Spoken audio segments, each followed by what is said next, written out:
Next, Charlotte Hughes is back in studio with us with a look at how people around the world have been reacting to the election of the new Pope. Charlotte, what is the overall view?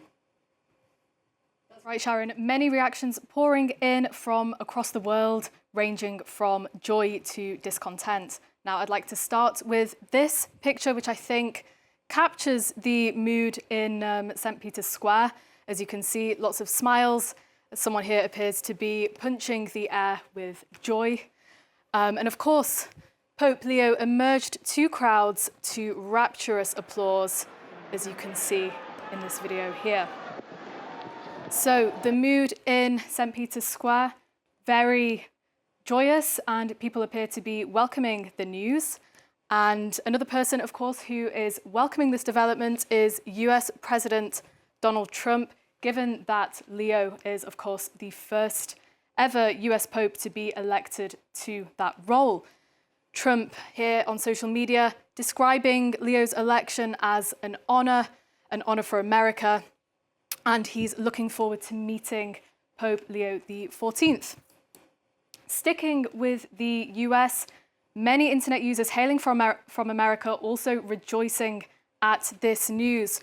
We've got one user here congratulating the Pope, describing it as a monumental event and a triumph for America.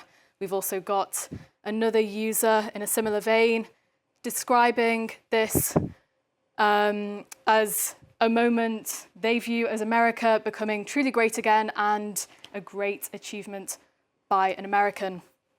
Now, elsewhere in the world, we have a string of leaders also voicing their congratulations to Leo. Among them, we've got Ursula von der Leyen. We've also got the president of Poland, Poland being a country where, of course, around 70% of the population is Catholic.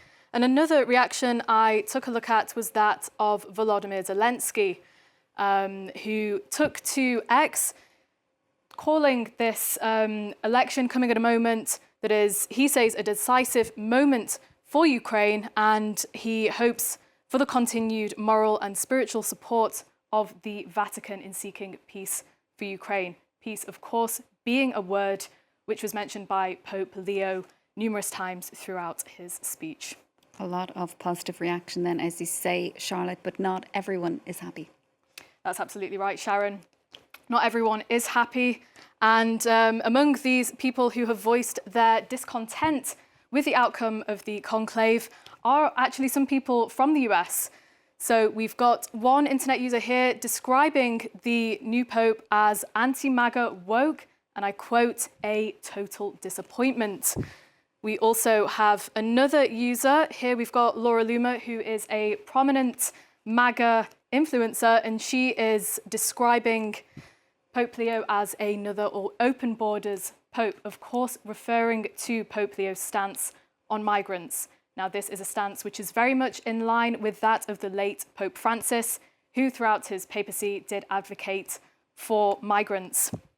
It is worth saying, though, that whilst this stance has drawn criticism from some, there are others who are welcoming this stance from Pope Leo.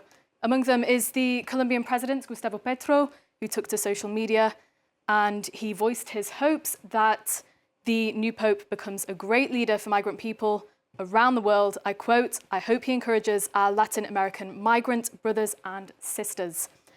Now, in terms of where the new pontiff stands on other issues, there are some users who have taken to social media to accuse Leo of being anti-LGBT. Now, what I can tell you about Leo's stance towards the LGBTQ community, according to the New York Times in 2012, he criticised media that expressed, I quote, sympathy for beliefs and practices that are at odds with the gospel, including, quote, the homosexual lifestyle.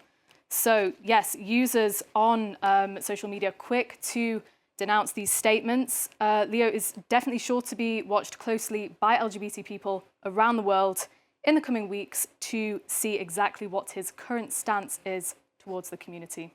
Well, a mixed reaction, as you say there, when it comes to how people around the world are viewing and reacting to the election of this new Pope. Charlotte Hughes there.